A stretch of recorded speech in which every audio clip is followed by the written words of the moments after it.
តើអ្វីទៅជាមីក្រូផ្លាស្ទិកផ្លាស្ទិកអាចមានវត្តមាននៅក្នុងបរិស្ថានរហូតដល់500ឆ្នាំឯណោះបន្ទាប់មកបំបែកខ្លួនបន្តិចម្ដងទៅជាមីក្រូផ្លាស្ទិកមីក្រូផ្លាស្ទិកគឺជាកម្ទេចកម្ទីផ្លាស្ទិកដែលមានទំហំតូចជាង5មីលីម៉ែត្រហើយអាចរសាត់ដោយសេរីទៅក្នុងទឹកនិងខ្យល់វត្តមានផ្លាស្ទិកនៅក្នុងខ្លួនរបស់មនុស្ស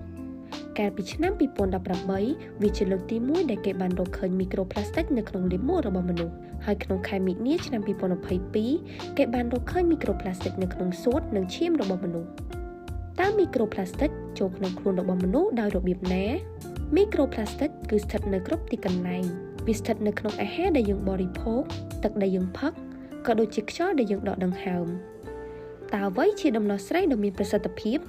ដំណោះស្រាយដ៏មានប្រសិទ្ធភាពបំផុតគឺយុទ្ធសាស្ត្រ 4R ដែលរួមមាន refuse មានន័យថាបដិសេធនៅក្នុងការប្រើប្រាស់ផ្លាស្ទិកដែលមិនចាំបាច់ reduce មានន័យថាកាត់បន្ថយការប្រើប្រាស់ផ្លាស្ទិកឲ្យអស់ពីលទ្ធភាពដោយប្រើប្រាស់សម្ភារៈជំនួសផ្លាស្ទិក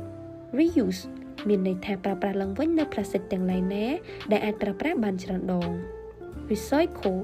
មានន័យថាកែច្នៃឡើងវិញនៅផ្លាស្ទិកដែលបានប្រើប្រាស់រួច